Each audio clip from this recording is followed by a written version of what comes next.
Further کیا بتایا؟ I will raise up for them a prophet like you among their brothers. اسحاق علیہ الصلوۃ والسلام کے بھائی کون تھے؟ حضرت اسماعیل علیہ الصلوۃ والسلام. تو ان سے ایک نبی مبعوث کروں گا. And I will put my words in his mouth. یہاں پہ فوکس کیجئے, یہ ایگزیکٹ آپ کو پروفیسی ملے گی رسول اللہ صلی اللہ علیہ وسلم کے متعلق.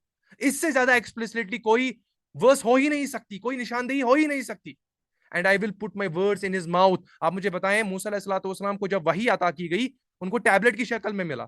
وہی طور پہ گئے تو آپ کو, اگر آپ دیکھیں گے سورہ اعراف پڑھیں گے, سورہ مائدہ پڑھیں گے, آپ سورہ ہود پڑھیں گے, سورہ انبیاء پڑھیں گے, ان میں آپ کو بالکل سری وضاحت ملے گی. جب موسیٰ علیہ الصلوۃ والسلام کوہ طور پہ گئے تو اللہ تعالیٰ نے ان کو ٹیبلٹ کی شکل میں ایک پتھر دیا, اور پتھر پہ وہ انگریو ہوئے تھے وہ کچھ ورسز تورات کی شکل میں. تو وہ لے کے جب گئے پھر بنی اسرائیل کے پاس, پھر وہ سارا منظر جب ہارون علیہ الصلوۃ والسلام کو پکڑا, ان کے بال کھینچے, جب انہوں نے اس سامری کی پوجا شروع کر دی تھی, اس گولڈ کو میلٹ کیا تھا, جو بھی جیولری ان کے ساتھ ہاتھ میں تھی ان کو میلٹ کیا تھا, پھر وہاں سے اس ایک چھوٹے سے اس گائے کے بچڑے کو اپنا بنا لیا. تو کہنے کا مطلب یہاں یہ ہے کہ جس بھی نبی کو وہی عطا کی گئی, یا تو مصحف کی شکل میں یا تو کوئی چیز انگریو کر کے ہوئی ملتی تھی, لیکن ایک ہی ہمیں نبی ایسے ملتے ہیں ایکسپلیسٹلی. ہمیں پتہ نہیں اس سے پہلے ہو بھی کیا ہو یا نہیں, لیکن جن کا ہمیں معلوم ہے, واقعی ہم شور ہیں ان کے متعلق. ایک تو وہ اسحاق علیہ الصلوۃ والسلام کے بھائیوں میں سے ہوں گے, یعنی حضرت اسماعیل علیہ الصلوۃ والسلام کی پروجنی میں سے ہوں گے, اور ان کے منہ میں اپنا کلام داخل کروں گا. اس کا مطلب وہ ان لیٹرڈ ہوں گے, وہ امی ہوں گے. وہ امی کون تھے؟ وہ نبی عربی تھے صلی اللہ علیہ وسلم. And I will put my words in his mouth. یاد رکھیے, یہ پوائنٹ یاد رکھیے آپ. And he shall speak to them that I command him. وہ اپنی طرف سے کچھ نہیں بولیں گے, انہیں جو بولا جائے گا وہ وہی بات کریں گے. وہ فلاسفر نہیں ہوں گے. یس, وہ فلاسفر نہیں ہوں گے جن کو جو مرضی آتا ہے اپنے ذہن سے, اپنے ازمپشن سے کوئی چیز پڑھتے ہیں, پھر اپنا نظریہ پیش کرتے ہیں. رسول اللہ صلی اللہ علیہ وسلم ور ناٹ اے فلاسفر. وہ فلاسفر نہیں تھے, وہ پروفیٹ. ان کی ایک ایک بات میں سچائی تھی. حق کے پیرو تھے, کوئی شبہ نہیں تھا ان کی بات میں. اور اللہ تعالیٰ فرماتے ہیں جب آغاز ہی ہوتا ہے کلام کا, ذالک الکتاب لا ریب فیہ, یہ اللہ تعالیٰ کی کتاب ہے, اس کے اللہ تعالیٰ کے ہونے میں کوئی شک نہیں. اور شک بھی ورڈ جسٹس نہیں دے رہا ہے جب لفظ ریب آتا ہے. ذالک الکتاب ریب, ذالک الکتاب لا ریب فیہ. ریب کے معنی ہوتے ہیں, آپ یہ امیجن کریں, ریب ایک ایسا ورژن آف ڈاؤٹ ہے. آپ جب سپرلیٹو ڈگریز استعمال کرتے ہیں, یہ سب سے ڈیگریڈڈ ورژن آف ڈاؤٹ ہے. ریب کے معنی ہوتے ہیں, ریب عربی لغت میں کہتے ہیں اس روشنی کو جو فجر کے ٹائم پہ ہوتی ہے. فجر کے ٹائم پہ کون سی روشنی ہوتی ہے؟ مجھے جواب دے کوئی. فجر کے ٹائم پہ جب اذان ہوتی ہے تو روشنی ہوتی ہے. فجر کے ٹائم پہ کوئی روشنی ہوتی ہے؟ کتنا پرسنٹیج آف روشنی ہوتا ہے فجر کی اذان کے ٹائم؟ مجھے بتا دیں آپ. جی کوئی ریسپونڈ کریں, کوئی بھی, ابھی آپ بول سکتے ہیں. نہیں سر, بہت ہلکی ہوتی ہے, مطلب کہ بہت ذرا سی ہی نیگلیجیبل. نیگلیجیبل ہوتی ہے سر. تو یہ ہوتا ہے ریب کے معنی. یہ 50% ڈاؤٹ نہیں ہے یہاں پہ. آپ جب ٹرانسلیشن پڑھیں گے, اردو تشریح پڑھیں گے, یہ اللہ تعالیٰ کی کتاب ہے, اس میں کوئی شک نہیں. شک جب ہم استعمال کرتے ہیں ذہن میں, ہمیں لگتا ہے ہاں 50% ڈاؤٹ ہوگا. ریب کے معنی ہوتے ہیں وہ روشنی جو فجر کے ٹائم آغاز ہوتا ہے. ریب کے معنی وہ ہیں. تو آپ یہ تصور کیجئے, اتنا بھی سلائٹ مائکرو پرسپیکٹو میں بھی شک نہ رکھیں.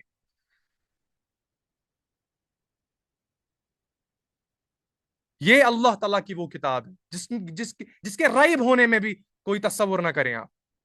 میں شک لفظ استعمال کرتا ہوں, وہ فلو مینٹین نہیں رہتا, میں جسٹس نہیں دے پا رہا ہوں کسی بھی ٹرانسلیشن میں سے. میں ریب استعمال کر سکتا ہوں. اور ریب کے معنی آپ یہ سمجھے, جو فجر کے ٹائم پہ جب اذان ہوتی ہے اس میں جو پرسنٹیج آف روشنی ہوتی ہے اسے کہتے ہیں ریب. اور کوئی تشریح نہیں ہو سکتی عربی کے بغیر. کوئی زبان ایسی ہے ہی نہیں, میں کیسے تشریح کروں. تو یہ چیپٹر ڈیٹرونومی میں ہمیں ایسا ملتا ہے. اور رسول اللہ صلی اللہ علیہ وسلم کی سب سے زیادہ نسبت جس نبی سے ہے وہ حضرت موسیٰ علیہ السلام.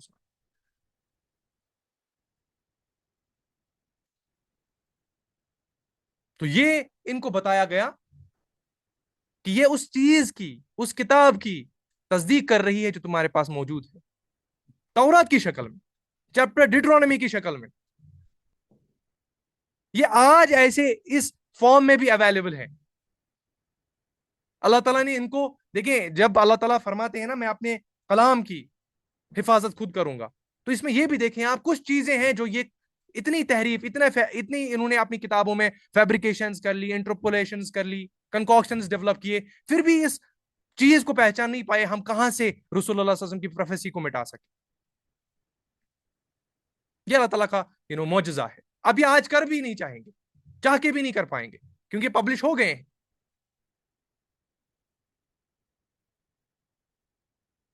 تو یہ ہمیں ان کی پروفیسی رسول اللہ صلی اللہ علیہ وسلم کے متعلق چیپٹر ڈیوٹرانومی میں ہمیں ملتا ہے. اس کی پھر آپ اگر کمنٹری پڑھنا چاہے تو آپ کو ورس 15 سے 18 تک آپ کو مل جائے گا. اور کیسے پھر موسیٰ علیہ الصلوۃ والسلام ہی کو کیوں چنا گیا، کیسے موسیٰ علیہ الصلوۃ والسلام ہی ایگزیکٹ ایک پرلر میں ڈرا کیے گئے، جب بھی رسول اللہ صلی اللہ علیہ وسلم کو کوئی چیز پریشان کرتی تو ان کو فوراً اللہ تعالیٰ بتاتے. کیا موسیٰ علیہ الصلوۃ والسلام کا واقعہ یاد نہیں ہے؟ کیا موسیٰ علیہ الصلوۃ والسلام نے یہاں ایسے نہیں کیا تھا؟ کیا موسیٰ علیہ الصلوۃ والسلام نے ویسا یہاں نہیں کیا تھا؟ تو اس کے کمپیریزن میں جب ہم جائیں گے، وہ جب موقع ملے گا میں آپ کو بتا دوں گا. صلی اللہ علیہ وسلم ہی ایک ایسے ایک ہولسٹک نبی ہیں جن کو اللہ تعالیٰ نے بار بار قرآن میں ایمفیسائز کیا رسول اللہ صلی اللہ علیہ وسلم کی دعوت کو لے کر. اس کی وجہ ہے، اس کی وجہ کیا ہے وہ جب موقع ملے گا مجھے، جب موسیٰ علیہ السلام کا واقعہ آئے گا میں انشاءاللہ اس میں بتا دوں گا. اوکے، یہاں پہ فوکس کیجئے اب یہ آیت پہ. وَآمِنُوا بِمَا أَنزَلْتُ مُصَدِّقًا لِمَا مَعَكُمْ، ایمان لاؤ اس کتاب کی طرف جو تمہاری طرف نازل کی گئی، جو میں تمہاری طرف بھیجی، یعنی قرآن. یہ اس چیز کی تصدیق کرتی ہے جو تمہارے پاس موجود ہے. اس موجود کی شکل میں تو آپ پہلے فطرت کا تقاضا سمجھ لیجئے. ہر ایک انسان میں ایک ضمیر ہوتا ہے، قلب ہوتا ہے، عقل ہوتی ہے، شعور ہوتا ہے، جو اسے پہچان سکتا ہے، جو اس سے وہ پہچان سکتا ہے حق کیا ہے باطل کیا ہے. وہ فرق کر سکتا ہے حضرت عمر رضی اللہ تعالیٰ عنہ میں اور ابو جہل. وہ فرق کر سکتا ہے حیی ابن اخطب میں اور ابو بکر میں رضی اللہ تعالیٰ عنہ. وہ فرق کر سکتا ہے. اتنا لاشعور تو اللہ تعالیٰ نے انسان کو پیدا نہیں کیا. اور دوسری چیز تورات ان کے پاس موجود تھی، ان کے پاس جو گواہی دے رہی تھی رسول اللہ صلی اللہ علیہ وسلم کے متعلق. تو ان کو بتایا گیا یہ جو تمہاری طرف مبعوث کیا گیا اسے تم کیوں چڑھتے ہو؟ یہ چڑھنے والی چیز نہیں ہے، یہ تو آنکھوں پر بٹھانے والی چیز ہے. اس سے تو تمہارا ہی سر بلند ہوگا. تو تم کیوں گھبراتے ہو؟ دعوت کا تقاضا ہے نا. جیسے میں نے کہا، جیسے سورہ فاتحہ جو ہے وہ پورے قرآن کا ڈاکٹرین ہے، 7 آیتوں پر مشتمل ہے. یہ پہلے 7 آیتیں دعوت دے رہے ہیں اللہ تعالیٰ، دعوت نرم جوئی میں، نرم لہجے میں. تو آپ یہ سمجھے پہلا رکوع جو 7 آیتوں پر مشتمل ہے یہ فاتحہ ہے بنی اسرائیل کے ڈسکشن کا. تو انہیں بتایا گیا یہ تو تمہاری سر بلندی کے لیے بھیجا گیا ہے، مگر شرط یہ ہے اس قرآن پر اور اس نبی عربی صلی اللہ علیہ وسلم پر ایمان لانا. اور پھر اللہ تعالیٰ فرماتے ہیں وَلَا تَكُونُوا أَوَّلَ كَافِرٍ بِهِ، لہذا خبردار سب سے پہلے تم ہی تو اس کے انکار کرنے والے نہ بنو، تم ہی تو کافر نہ بنو، تم ہی تو سب سے پہلے کافر نہ بنو. وَلَا تَكُونُوا أَوَّلَ كَافِرٍ بِهِ، سب سے پہلے تم ہی تو کافر نہ بنو. اس کا مطلب کیا ہے؟ سب سے پہلے ہمیں کفر کو سمجھنا ہے. کافر کے معنی انکار کرنے کے. کس چیز کا انکار کر رہے تھے؟ انکار 2 معنوں میں قرآن میں استعمال ہوا ہے. یا تو آپ کسی چیز کو، اللہ تعالیٰ نے آپ کو واضح کر دیا کوئی چیز، آپ اسے بالکل انکار کر. دوسرا معنی ہوتا ہے اسے نعمتوں کا انکار.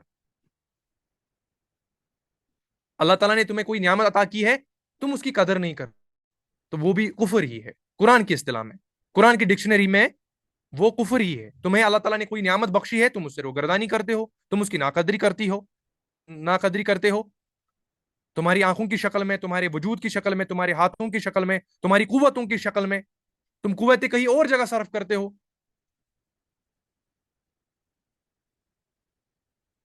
اپنے ضمیر، اپنے محنتیں بیچتے ہو.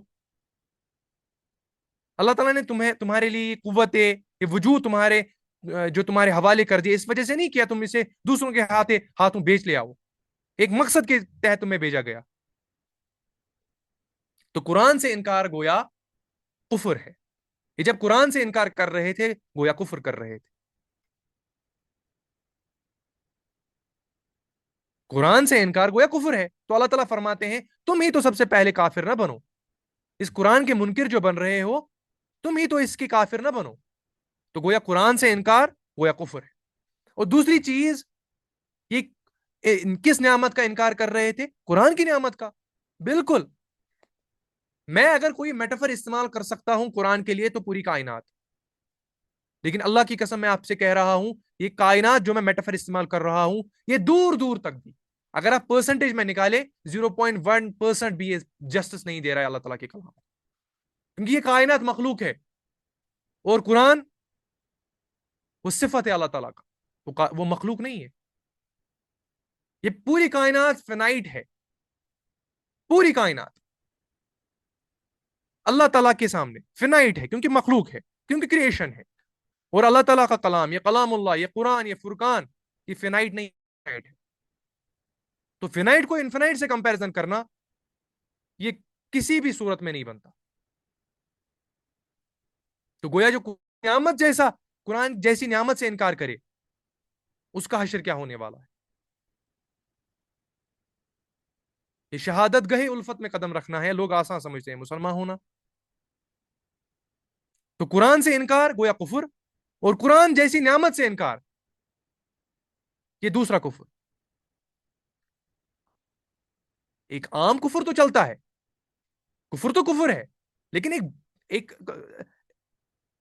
ایک کمپرہنشن ہوتا ہے, ایک وزن ہوتا ہے کسی چیز کا. اور قرآن جیسا میزان, قرآن جیسا وزن, اتنا بڑا رسک لیتے ہو آپ کہ قرآن جیسی نعمت کو انکار کرتے ہو. تو انہیں اللہ تعالیٰ فرماتے ہیں سب سے پہلے تم ہی کافر نہ بنو. اس کا مطلب کیا ہے؟ سب سے پہلے تم ہی کافر نہ بنو یعنی آپ سے توقع ہے کہ آپ تو نبی کے کانسیپٹ سے اویئر ہو, کتاب اللہ سے اویئر ہو, یہ سارے کانسیپٹس آپ کے یہاں ہیں, تم تو پہلے کافر نہ بنو. اور دوسرا سوال آپ کے ذہن میں یہ بھی آ سکتا ہے کہ قریش تو اس سے پہلے کفر کر چکے تھے. یہ اللہ تعالیٰ بنی اسرائیل سے مخاطب ہو کے فرماتے ہیں تم ہی سب سے پہلے کافر نہ بنو, اس کے معنی کیا ہے؟ وَلَا تَكُونُوا أَوَّلَ كَافِرٍ بِهِ, تم ہی تو سب سے پہلے کافر نہ بنو. اور ہمیں سیرت سے ملتا ہے کہ سب سے پہلے کفر کرنے والے تو قریش تھے, وہ تو بنی اسرائیل نہیں تھے. اس کو سمجھنے کے لیے آپ کو ایک کانسیپٹ سمجھنا ہوگا. اگر ہمارے پاس یہاں کوئی لا اسٹوڈنٹ ہے, لا اسٹوڈنٹ جو لا جنہوں نے پرسیو کیا ہوگا, وہاں ہمارے پاس ایک کانسیپٹ ہے جس سے ایکس پوسٹ فیکٹو لا یا ایکس پوسٹ فیکٹو پنشمنٹ, ایک کانسیپٹ ہے لیگل لینگویج میں, ex post facto punishment. Legal language میں ایک ایسا کانسیپٹ ہے, فار ایگزامپل آپ نے اگر کسی زمانے میں یا آپ کی سیولائزیشن نے یا آپ ایز اے فرد نے کسی سال میں کوئی گناہ کیا ہوگا, گناہ سے میرا مراد یہ ہے کہ وہ قرآن یہ کسی گورنمنٹ کسی لیگل باؤنڈز کے تحت وہ انلیگل نہیں تھا اس ٹائم, آپ نے کوئی خطا کی. فار ایگزامپل آپ نے کوئی پوسٹ شیئر کیا 2023 میں, آج 2026 ہے, آپ نے 2023 میں کوئی پوسٹ شیئر کیا, آپ نے کر دیا. 2026 میں لا بنا کہ ایسے پوسٹ کو شیئر کرنا انلیگل ہے, کہ گورنمنٹ نے لا فریم کیا. اب 2023 میں آپ نے وہ شیئر کیا تھا تو گورنمنٹ آپ کو پکڑے گی کہ آپ کو جیل بھیج دیا جائے گا. لیکن آپ کا ایکسکیوز ہوگا جب میں نے یہ پوسٹ شیئر کیا تھا اس ٹائم تو یہ لا نہیں تھا, تو مجھے کیسے آپ پکڑ سکتے ہو؟ تو اسے کہتے ہیں ایکس پوسٹ فیکٹو لا. لیکن گورنمنٹ آپ کو نظر انداز کرے گی, نہیں نہیں نہیں, یہ غلط ہے تو غلط ہے. اب یہ ایسے ایگزیکٹ ہوتا, لیکن میں نے جسٹ ایگزامپل کے تحت آپ کو بول دیا. یہ کیسے اپلائی ہوتا ہے لیگل لینگویج میں؟ یہ کرمنل کیسز میں نہیں ہوتا لیکن سول کیسز میں ہوتا ہے. ان کی بائفرکیشن کیا ہے وہ سوشل سائنسز کا ٹاپک ہے, یہاں میں جسٹ ایگزامپل کے تحت وہ آپ کو بتانا چاہ رہا ہوں.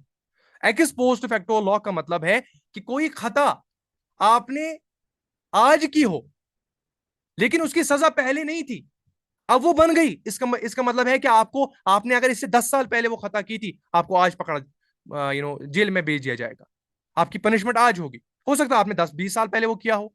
اسے کہتے ہیں ایکس پوسٹ فیکٹو لا. اس کا مطلب کیا ہے؟ اس کا مطلب یہ ہے کہ انہیں بتایا جا رہا ہے کہ تم یہ کیا دعویٰ کرتے ہو ہم تو پہلے کافر نہ ہوئے, پہلے تو قریش ہوئے. تمہیں تو شہادت دینی تھی جب تمہیں پتا چلا, حالانکہ قریش تمہارے پاس آئے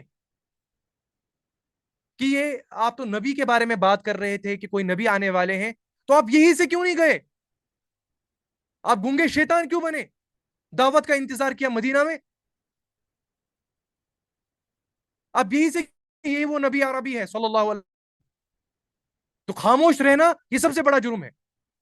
نیوٹرل پوزیشن کوئی اسلام میں نہیں ہے. نیوٹرل پوزیشن آپ خاموش رہتے ہو، نہ حق کا ساتھ دیتے ہو نہ باطل. گونگے شیطان کس کام کے؟ ولا تکونوا اول کافر بہ، سب سے پہلے کافر نہ بنو. کفر انہوں نے اسی ٹائم کیا جس دن قریش پہ یہ نبوت نازل ہو گئی، گویا عرب میں نازل ہوئی. تم یہیں سے دوڑ کے کیوں نہیں گئے؟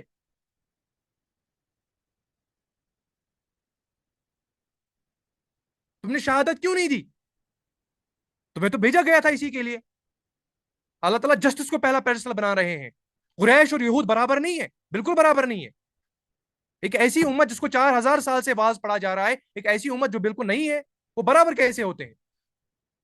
جب اللہ تعالیٰ فرماتے ہیں لا یستوی اصحاب النار و اصحاب الجنہ، یہ اہل دوزخ اور اہل جنت برابر نہیں، تو اس کا مطلب پیرامیٹرز بھی ایسے رکھے ہوں گے کہ جس جنت میں یہ جائیں گے، جس جہنم میں وہ جائیں گے، تو پیڈسٹلز بھی برابر ہوں گے. تو اللہ تعالیٰ فرماتے ہیں تم ہی سب سے پہلے کافر نہ بنو. نہیں، تمہیں تو پتا ہے نبی عربی صلی اللہ علیہ وسلم سے پہلے تمہیں پتا ہے نبی آنے والے ہیں. تم کیسے کفر کر سکتے ہو؟ تمہارے لیے کون سا ایکسکیوز ہے؟ تو گویا یہ سارا سزا جو تمہیں آج، یہ جو کفر تم کرو گے، جس ٹائم رسول اللہ صلی اللہ علیہ وسلم اپنی نبوت لے کے آئے تو کوئی سمجھے وہ 13 سال تمہارا وہ بوجھ جو ہلکا ہو جائے گا نہ. اللہ تعالیٰ تمہیں بالکل گرفت کریں گے. قریش اور یہود برابر نہیں ہے، بنی اسرائیل اور قریش برابر نہیں ہے، بالکل برابر نہیں ہے. اور انہیں اس کا مطلب یہ بھی دیا جا رہا ہے کہ یہ جو یہودی ہیں یہ نسل کی گروہ پہ، یہ نسل کی بنیاد پہ اپنے آپ کو مانتے ہیں، ریسسٹ آئیڈیالوجی کے ماننے والے ہیں. اگر تم آج کافر بن گئے نا، اگر آج تم کافر بن گئے، اے مدینہ کے رہنے والوں، اے یہودیوں، اگر تم آج کافر بن گئے تو آنے والی نسل کے جو بھی کافر ہوں گے نا یہودیوں میں سے، ان کا وبال آپ پہ آئے گا.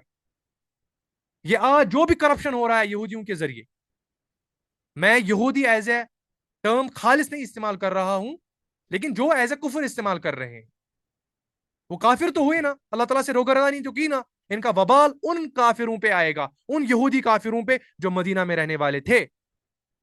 تم پہلے کافر نہ بنو، ورنہ اللہ تعالیٰ تمہیں پکڑے گا ایکس پوسٹ فیکٹو لا میں بھی، کہ تمہیں تصدیق کرنی تھی، یہی سے دوڑنا تھا، شہادت دینی تھی.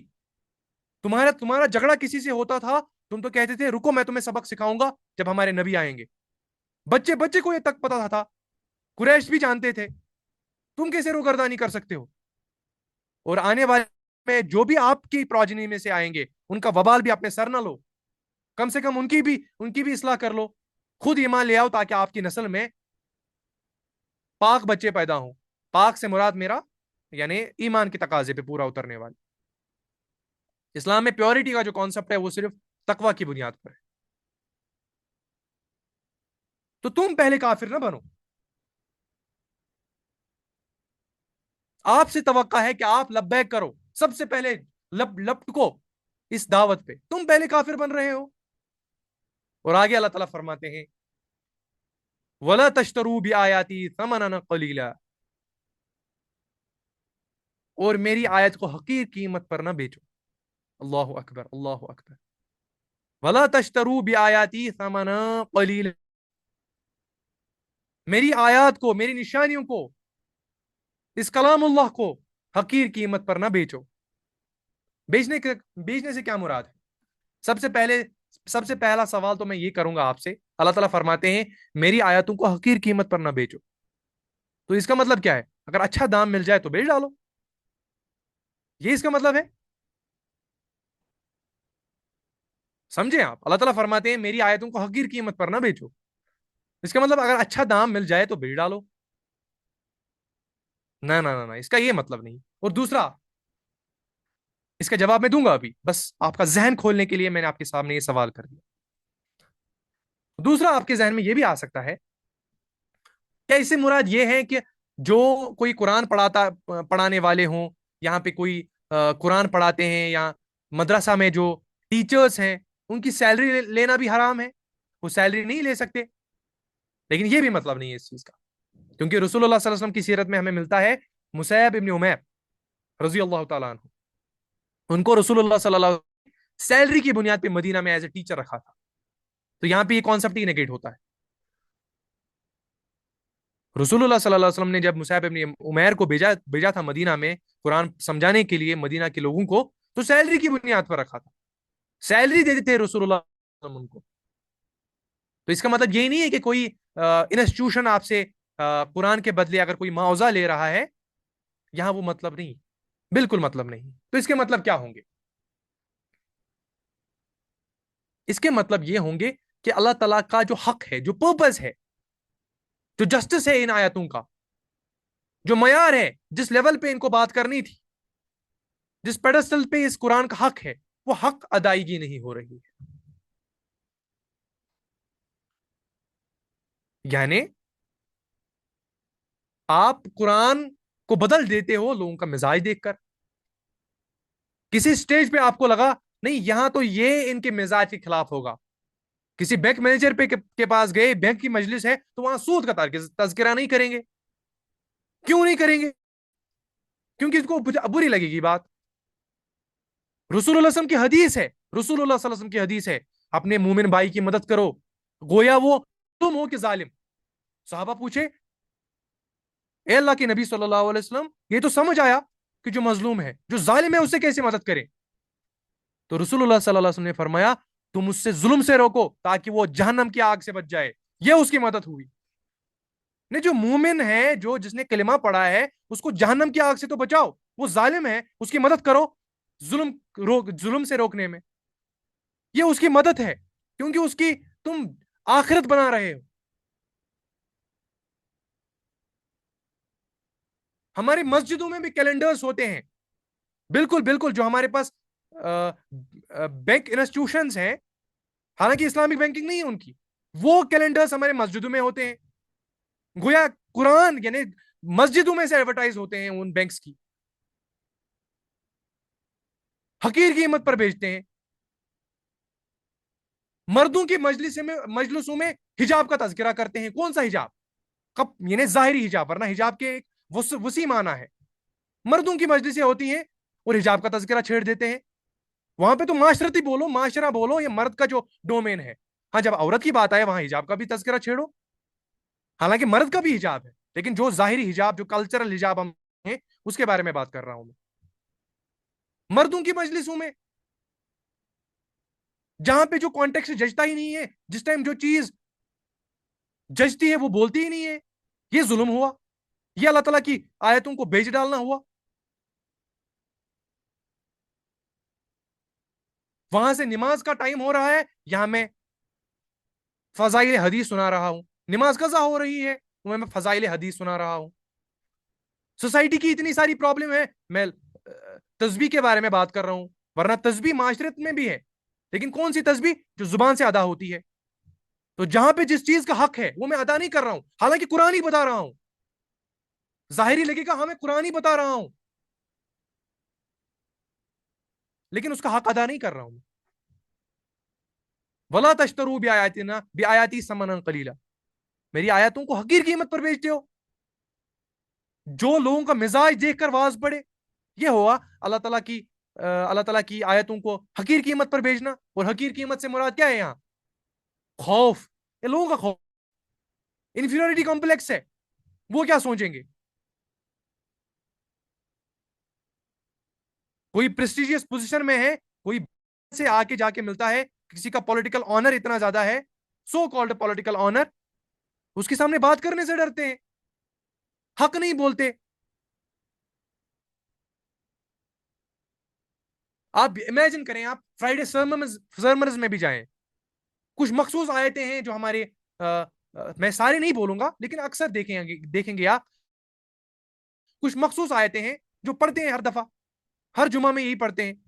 سورہ اعراف بھی کھولیں کبھی, سورہ مائدہ بھی کھولیں کبھی, سورہ توبہ بھی کھولیں کبھی. جس کو اپنے ایمان کا تقاضا کرنا ہوگا وہ سورہ توبہ کھولے گا. میں سورہ توبہ کو مانتا ہوں لٹمس ٹیسٹ آف ایمان. جس کو بڑا گمان ہو میں بڑا کام کر رہا ہوں دین کا, آئیے سورہ توبہ کھولے. قُلْ إِنْ كَانَ آبَاؤُكُمْ وَأَبْنَاؤُكُمْ وَعَشِيرَتُكُمْ وَأَزْوَاجُكُمْ, یہ آیتیں بولیں کبھی. یہ ہے اللہ تعالیٰ کی آیتوں کو حقیر قیمت پر بیچنا.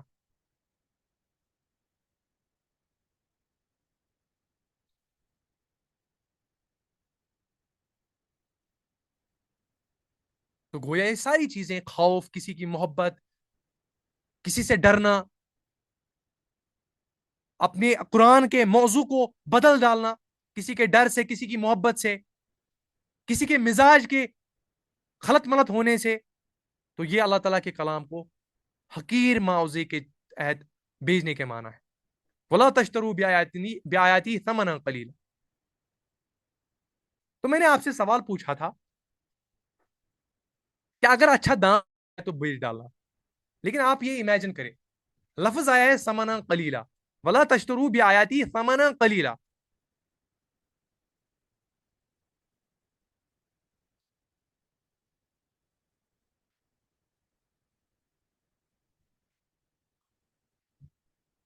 جی جی جی، لفظ آیا ہے ولا تشتروا بآیاتی ثمنا قلیلا، میری آیتوں کو حقیر قیمت پر نہ بیچو.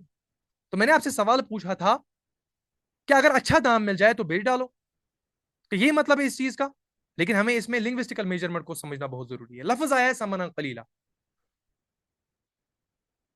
قلیل کی اگر آپ ٹرانسلیشن کریں گے عربی لغت قلیل کی، جو اردو میں بھی لفظ ہے قلیل، لیکن عربی لفظ قلیل اور اردو لفظ قلیل میں آسمان و زمین کا فرق ہے. یہ عربی لفظ جو قلیل ہے نا، اس کے معنی ہوئے حقیر قیمت، لیکن قرآن میں دوسری جگہ بھی حقیر قیمت کے معنی میں استعمال ہوا ہے. یہ جو حقیر قیمت کے لیے لفظ استعمال ہوا ہے، یہ قرآن میں سورہ یوسف میں جب یوسف علیہ الصلوۃ والسلام کو کم قیمت میں بیچا جاتا ہے مصر میں، تو لفظ آیا ہے سمنن بخسن. امیجن کریں آپ، یہاں پہ فوکس کریں. سمنن بخسن لفظ آیا ہے سورہ یوسف میں، سمنن بخسن. یہاں لفظ آیا ہے سمنن قلیلا، اور دونوں اگر آپ ٹرانسلیشن پڑھیں گے تو معنی ہوں گے حقیر قیمت. لیکن پھر فرق کیا ہے اس حقیر قیمت میں اور اس حقیر قیمت میں؟ سمنن بخسن جو سورہ یوسف میں آیا، اس کے معنی یہ ہوئے کہ یوسف علیہ الصلوۃ والسلام کو کم قیمت پر بیچ دیا گیا. یعنی ظاہری قیمت جو اس ٹائم غلاموں کی قیمت ہوا کرتی تھی، اس کے مقابلے میں حضرت یوسف علیہ الصلوۃ والسلام کو کم قیمت میں بیچا گیا. اس کا مطلب ایک غلام کی قیمت تو ہوتی ہے، کوئی قیمت تو ہوتی ہے، اس کے مقابلے میں تم نے کم قیمت ادا کی. فار ایگزامپل، میرا کوئی پروڈکٹ ہے، میں وہ بیچنا چاہتا ہوں، اور جو مارکیٹ میں اس کا پرائز ہے، تم اس کے مقابلے میں مجھے بہت کم قیمت دے رہے ہو، تو میں لفظ استعمال کروں گا سمنن بخسن. مجھے جو قیمت درکار تھی مجھے وہ نہیں ملی. لیکن یہاں لفظ آیا ہے سمنن قلیلا، یہاں سمنن بخسن نہیں آیا. یہ قرآن ہے، یہ القرآن ہے، یہ الفرقان ہے. لفظ آیا سمنن قلیلا، یعنی ایسی قیمت جس کے مقابلے میں تم کائنات بھی بیچ ڈالو پھر بھی 1% کی بھی ادائیگی نہیں ہوگی. سمنن قلیلا کا مطلب ہو گیا وہ قیمت انفینائٹ ہو، وہ حقیر قیمت، وہ قیمت جس کی یعنی انمول، یعنی جس کی کوئی قیمت ہی نہ ہو. تم جب بھی قیمت کرو گے حقیر پڑ جائے گی. تم پوری کائنات بھی بیچ ڈالو اس قرآن کے ایک ٹکڑے کے عوض، وہ ساری حقیر ہوگی پوری کائنات. یہاں انفینائٹ نیچر ہے اس آیت میں، اس لفظ میں قلیلا. کنسسٹنٹلی تم جو بھی پرائز لگاؤ گے وہ چیپ ہی ہوگا، وہ حقیر ہی ہوگا، اس کا جسٹس نہیں ہو سکتا. کتنا بھی کر لو یہ بڑھتی جائے گی. سمنا قلیلا، ایسا ایسا ایسا ایسا ایسا یہ چیز ہے، ایسی یہ نعمت ہے جس کا کوئی پرائز نہیں، جس کا کبھی بھی آپ قیمت ادا نہیں کر سکتے. حالانکہ جو یوسف علیہ الصلوۃ والسلام تھے، جو وہاں پہ مارکیٹ میں غلاموں کا پرائز ہوا کرتا تھا، اس کے مقابلے میں ان کو کم قیمت دی گئی. لفظ آیا سمنن بخسن، وہاں تو نہیں آیا سمنن قلیلا، کیونکہ غلاموں کی پرائز ہوتی تھی، کوئی معاوضہ تو تھا. لیکن یہاں آیا ثمنا قلیلا، ایسا پرائز، ایسا یہ کاروبار ہے جس کے مقابلے میں تم پوری کائنات بھی دے دو پھر بھی حقیر ہے.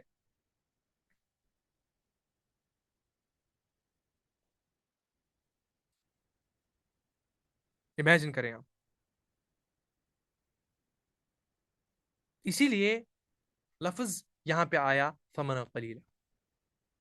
تو اب اس آیت کو پھر سے پڑھیں، اس آیت کے ٹکڑے کو، ولا تشتروا بآیاتی ثمنا قلیلا، ہماری آیتوں کو حقیر قیمت کے عوض نہ بیچو، حقیر قیمت پر نہ بیچو. دنیا کے معاوضے لے کر، دنیا کی محبت میں اللہ تعالیٰ کے کلام کو نہ بیچو.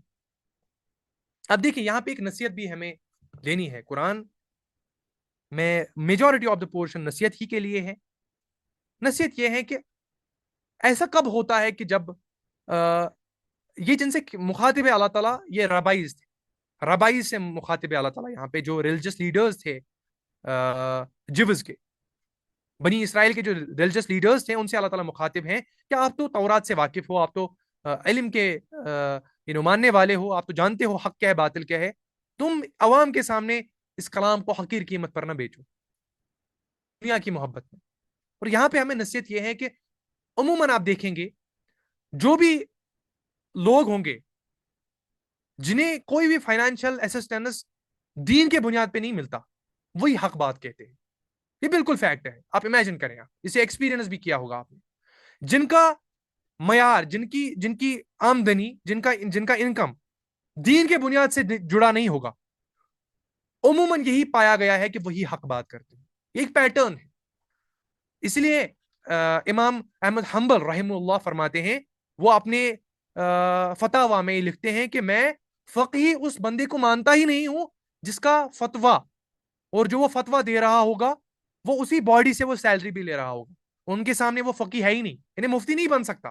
یہ مفتی ایز اے ٹرم میں سب کانٹیننٹ کی استعمال کرتا ہوں, باہر یہ کہیں ویلیڈیشن نہیں ہے اس ٹرم کا مفتی, لیکن سمجھنے کے لیے, یعنی وہ مفتی نہیں مانتے تھے اس شخص کو جس کی فائنینشیل اسسٹنس, جس کا فائنینشیل سورس, جس کی انکم دین سے جڑی ہو. وہ ایلیجبلٹی رکھتے تھے کہ بندہ پہلے ہونا چاہیے انڈیپینڈنٹ, فائنینشیل انڈیپینڈنسی ہونی چاہیے, تب وہ کوئی فتویٰ دے سکتا ہے. حالانکہ یہ ایکسٹریم ہے, لیکن ان کا نظریہ تھا کہ عموماً پائیں گے آپ جس کا معاش جڑا ہوگا دین سے, عام طور پر حق بات نہیں کرتا. اسی لیے یہاں پہ کانسیپٹ آف وقف آتا ہے. جو وقف ہے نا ہمارے پاس, جو فائنینشیل انڈیپینڈنٹ بورڈز ہے, ڈپارٹمنٹس ہے ہمارے اسلامک معاشرے میں, وقف کے نام سے وقف کاؤنسلز ہوتے تھے جو سیلری دیا کرتے تھے, چاہے وہ مفتی ہو, کوئی بھی ہو. اور آج کی ماڈرن کانسیپٹ میں ہم جو اپنی لوکل لیول پہ دیکھتے ہیں, اگر پھر ایک بڑا معاشرہ ہو, اسے بڑے معاشرے پہ بھی دیکھتے ہیں بیت المال کی شکل میں. یعنی کون سا آف انسٹیٹیوشن تو تھا, یہ فائنینشیل انسٹیٹیوشن ہمیشہ ہونا چاہیے اسلام میں. اگر تم ایمان کو اور ان جو ہمارے پاس ریلیجس لیڈرز ہوتے ہیں, جو سرمنز دیا کرتے ہیں, جو معلم ہوتے ہیں, اگر تم ان سے صحیح حق ادا کرانا چاہتے ہو تو انہیں فائنینشلی انڈیپینڈنٹ کرو. آپ انہی کے اوپر واز پڑھتے ہو جو جن سے کل تمہیں سیلری لینی ہے, تو آپ کیا توقع کر سکتے ہو کہ وہ حق بات کہیں گے؟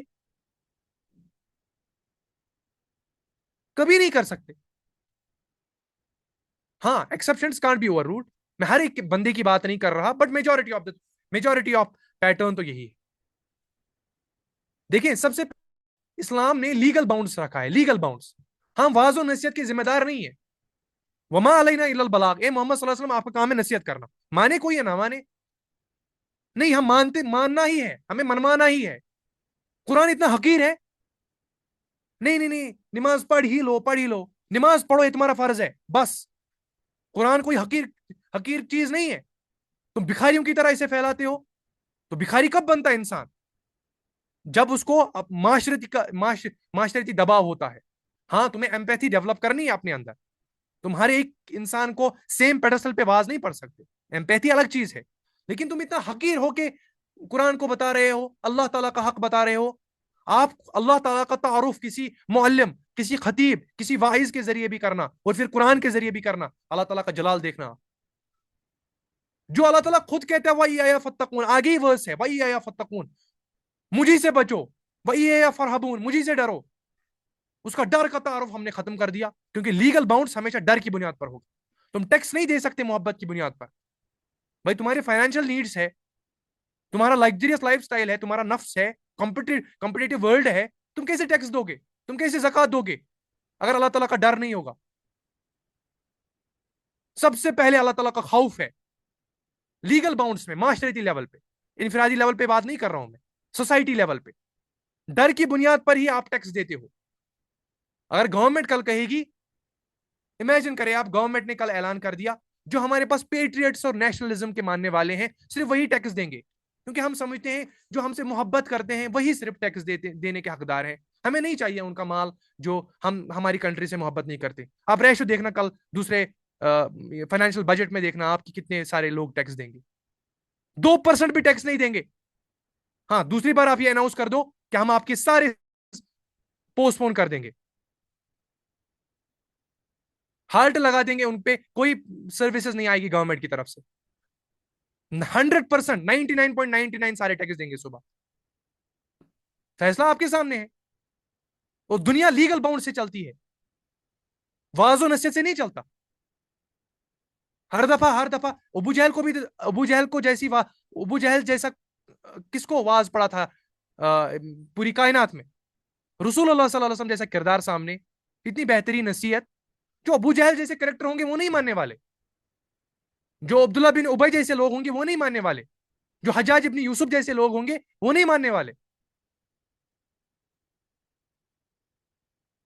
تو تمہیں فائنینشلی انڈیپینڈنٹ ہونا پڑے گا اگر تمہیں اپنے معاشرت میں سوسائٹی لیول پہ اپنے قرآن کو, دین کو منوانا ہوگا. لیگل باؤنڈز ہونے چاہیے. یہ واعظ و نصیحت سے کام نہیں چلے گا, تمہیں اس کے لیے کام کرنا پڑے گا, اپنا وقت صرف کرنا پڑے گا. ہر دفعہ واز کام نہیں آتا, یہ اصول بھی نہیں ہے.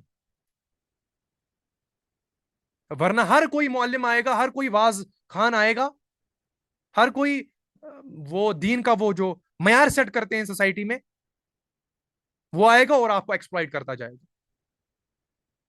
وہ خود لڑ رہا ہوتا ہے نفس سے, تم اس سے پوچھتے ہو سوال, وہ خود بیچارہ ستایا ہوا ہوتا ہے. تو اس کا مطلب آپ کو انسٹیٹیوشنل تیاری کرنی ہوگی, انسٹیٹیوشنز کا فریم ورک سیٹ کرنا ہوگا اگر تم اس آیت کا, اس قرآن کا حق ادا کرنے والے ہو. وَلَا تَشْتَرُوا بِآيَاتِي ثَمَنًا قَلِيلًا, میری آیتوں کو حقیر قیمت کے عوض نہ بیچو. اور کون سی حقیر قیمت؟ اس کا کوئی حق ادا نہیں کر سکتا. ایسا لفظ اللہ تعالیٰ نے فرمایا. اور آگے اللہ تعالیٰ فرماتے ہیں وَإِيَّايَ فَاتَّقُونَ, اور میرے ہی غضب سے بچو. دیکھیں جو لاسٹ ورس میں آیا تھا نا, اس سے پہلے یہاں پہ فوکس کرے. لفظ آیا یہاں پہ وَإِيَّايَ فَارْهَبُونَ, مجھے سے ڈرو. یہاں اللہ تعالیٰ فرماتے ہیں وَإِيَّايَ فَاتَّقُونَ, میرے ہی غضب سے بچو. یہ معنی آپ یہ سمجھ, these are like two sides of the same coin. جس کا خوف ہوگا, جس کا خوف ہوگا, اسی سے انسان بچ جائے گا. انسان بچنا چاہے گا نہیں. اللہ تعالیٰ فرماتے ہیں مجھے کوئی تم نرم نہ سمجھو اتنا, پہلے میں لیگل باؤنڈز کے متعلق تمہیں پکڑوں گا. ہاں پھر جو کمی رہ گئی ہوگی اللہ تعالیٰ کو تم الرحمن الرحیم پاؤ گے. تم اللہ تعالیٰ کے عہد کو توڑتے ہو, قرآن سے روگردانی کرتے ہو, نعمتوں کا انکار کرتے ہو, نعمتوں کی ناقدری کرتے ہو, پھر توقع کرتے ہو اللہ تعالیٰ تو ہمیں بخش دیں گے. یہ قرآن کا اصول نہیں ہے. اللہ کی قسم یہ قرآن کا اصول نہیں ہے. میں حلف اٹھا کے آپ سے کہتا ہوں یہ قرآن کا اصول نہیں ہے. اللہ تعالیٰ عدل ہے, عادل ہے. دیکھیں اللہ تعالیٰ, جب میں نے ابھی آپ کے سامنے یہ ورس پڑھی لا یستوی اصحاب النار و اصحاب الجنہ, اللہ تعالیٰ فرماتے ہیں اہل دوزخ اور اہل جہنم برابر نہیں ہے. اس کا مطلب کریکٹرز کی بات کرتے ہیں, یعنی ان کی زندگی گزارنے کے طریقے الگ, یہ سیم نہیں ہوں گے, برابر نہیں ہوں گے. پھر اللہ تعالیٰ فرماتے ہیں اصحاب الجنت هم الفائزون, کامیاب تو ہے ہی صرف جنت والے. یعنی اس کا مطلب یہ ہے کہ ان کے کریکٹرسٹکس الگ ہوں گے دنیا میں, ان کا زندگی گزارنے کا طریقہ الگ ہوگا. ہو سکتا ہے وہ غربا ہو. غربا عربی لفظ میں استعمال کرتا ہوں. غربا کا معنی ہے اسٹرینج, اجنبی. لوگ اسے کہتے ہوں گے تو تقیانوس ہے, فنڈامنٹلسٹ ہے, ماڈرن خیالات سے, سو کالڈ ماڈرن. حالانکہ ہم نے ویسٹرنائزیشن کو ماڈرنزم کا لباس اوڑھ دیا. اگلے ورس میں آئے گا یہ لباس کا لفظ کیا ہوتا ہے, یہ کیسے اللہ تعالیٰ فرماتے ہیں کیسے تم حق کے اوپر باطل کا لباس چڑھاتے ہو. اگلی ورس میں آئے گا. تو آپ ایسے لوگوں کو دیکھو گے جو بات کر رہے ہوں گے, سماج ان کو دھتکارتا ہوگا. فیملی کمپرومائز نہیں کر رہے ہوں گے. وہ دنیا میں تنہا ہوگا, اکیلا ہوگا, اس بھیڑ میں تنہا ہوگا. تم اسے پاگل سمجھتے ہو. کیوں کمپرومائز کریں ہم لوگ؟ کیا اپنے نفس کی خواہشاتوں سے بات کریں گے؟ جو کمپرومائز کرنے والے ہوتے ہیں, ہاں میں بول رہا ہوں ایمپیتھی الگ چیز ہے, دعوت کا تقاضا الگ ہے. رسول اللہ صلی اللہ علیہ وسلم نے جو رسلرز تھے میں ان کے ساتھ رسلنگ کے سائڈ سے دعوت کا آغاز کیا، رسلنگ کری ان کے ساتھ، تاکہ دیکھو میں تمہارے ڈپارٹمنٹ میں تم سے ہرا رہا ہوں، پھر میں یہ بات کر رہا ہوں، جو علم کے معیار تھے ان کو علم کے پیڈسٹل پہ ہرا دیا۔ تو ہر ایک کا دعوت کا تقاضا الگ ہوتا ہے، لیکن اس کا مطلب یہ نہیں کہ تمہاری بنیادی کمپرومائز کے اوپر بیٹھ جائے۔ ہمارے معاشرے میں یہ کہاوت بھی فیمس ہے، یہ کافر لوگ مسلمان اچھے ہیں، انا للہ و انا الیہ راجعون۔ ایک اللہ تعالیٰ کا ماننے والا ہے، ایک اللہ تعالیٰ سے بغاوت کا اعلان کر رہا ہے، وہ برابر ہے۔ وَلَا تَشْتَرُوا بِآيَاتِي ثَمَنًا قَلِيلًا، یہاں اللہ تعالیٰ فرماتے ہیں لا يَسْتَوِي أَصْحَابُ النَّارِ وَأَصْحَابُ الْجَنَّةِ، یہ اہل دوزخ اور اہل جہنم برابر نہیں، یہ آخرت کی بات نہیں ہو رہی، دنیا کی بات ہو رہی ہے، یعنی جنہوں نے آخرت پہ ایمان لایا ہوگا، جو اللہ کے نبی صلی اللہ علیہ وسلم پر ایمان لائے ہوئے ہوں گے، وہ برابر نہیں ہے ان جیسے جو ان سے بغاوت کا علم لے کے آئے ہیں، وہ برابر نہیں ہے۔ تم کہتے وہ ان سے بہتر ہے، میں ہر ایک کے بارے میں نہیں کہہ رہا ہوں، لیکن یہ کلچرل ڈوگما ہے۔ ٹھیک ہے، اللہ تعالیٰ فرماتے ہیں وَإِيَّايَ فَاتَّقُونَ، میرے ہی غضب سے بچو۔ اس سے پہلے جو آیا وَإِيَّايَ فَارْهَبُونَ،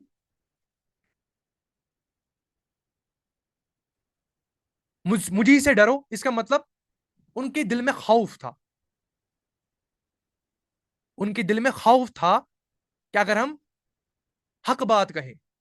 یہاں اللہ تعالیٰ فرماتے ہیں وَإِيَّايَ فَاتَّقُونَ، یعنی وہاں نیگیٹو انجیکشن تھی کہ تم ڈرو نہیں، حق بولو۔ یہاں اللہ تعالیٰ وَإِيَّايَ فَاتَّقُونَ، یہ تو چھوڑو کہ تم حق کہو گے کہ نہیں، حق کی طرف یہی سے بڑھو۔ اللہ تعالیٰ کو کوئی نرم نہ سمجھو، تمہیں پکڑے گا اللہ تعالیٰ نیوٹرل رہنے پہ بھی، اگر تم گونگے شیطان بنے پھر وہی بات۔ وَإِيَّايَ فَاتَّقُونَ، اس کو سمرائز کیا وَإِيَّايَ فَاتَّقُونَ سے، مجھے کے بارے میں تصور کرو، میرے ہی کے بارے میں تصور کرو، میرے ہی غضب سے بچو، میں تمہیں پکڑوں گا کہ تم حق جاننے کے باوجود اس سے انکار کرتے تھے، اس کے منکر تھے، میرے ہی غضب سے بچو۔ جہنم حق ہے، جنت حق ہے، آخرت حق ہے، حساب و کتاب حق ہے۔ جس کو یہ پتا ہو وہ چین کی سانس لے سکتا ہے، وہ بولے کہ نہیں یہ میرا کام نہیں ہے۔ اللہ تعالیٰ جب بنی اسرائیل کے اس گروہ سے مخاطب ہوتے ہیں نا، آگے آئے گا، ہم اگلے سورہ میں پڑھیں گے، یہ کمنگ سوراز میں ہم یہ پڑھیں گے۔ بنی اسرائیل میں جب اللہ تعالیٰ نے ان کو ہفتے کے دن وہ مچھلی پکڑنا بند کیا تھا نا، بین کر دیا تھا، اللہ تعالیٰ نے کہا تھا نہیں یہاں پہ منع ہے، تم ہفتے کے دن مچھلی نہیں پکڑو گے، تو ان میں سے گروہ تھے، سمجھیے گا آپ، 3 گروہ پیدا ہو گئے تھے۔ ایک مچھلی پکڑتے تھے، یعنی پکڑتے کیا تھے، وہ جال بچھا کے رکھتے تھے، پھر اگلے دن پکڑتے تھے، گویا پکڑنے کے برابر ہی۔ آپ نے اپنے پونڈ میں، آپ نے کسی ندی میں جال بچھا کے رکھا، پھر اگلے دن آپ نے پکڑا، تو گویا وہ اسی دن پکڑنے کے برابر ہوئے نا۔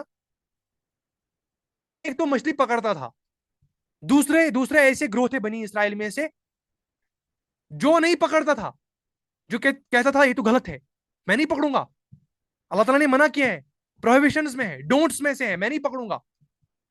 اور تیسرا ایسا گروہ تھا جو یہ مچھلی پکڑتا بھی نہیں تھا، اور جو یہ پکڑنے والے تھے ان کو کہتا تھا تم اپنے لیے بربادی کا باعث بنو گے، تم یہ نہ کرو، برباد ہو جاؤ گے۔ یعنی حق کی تلقین بھی کرتے تھے، حق کی آواز بھی بلند کرتے تھے، حق کی دعوت بھی دیتے تھے۔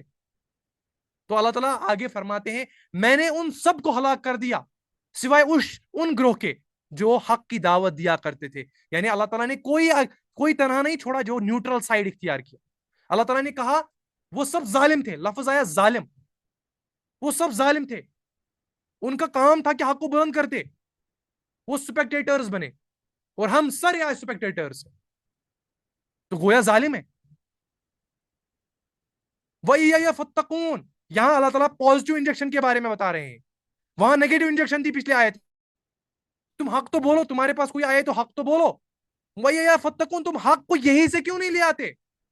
یہ ضروری ہے آپ ہی کی طرف کوئی لپٹے، تم کیوں نہیں جاتے؟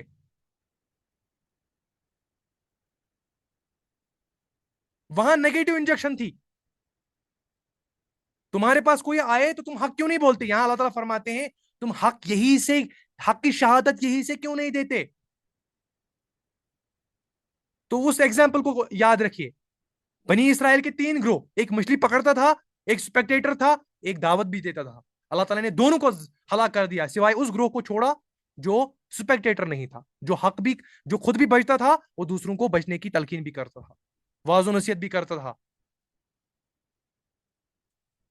تو اللہ تعالیٰ فرماتے ہیں مجھ ہی سے بچو، یعنی میرے غضب سے بچو،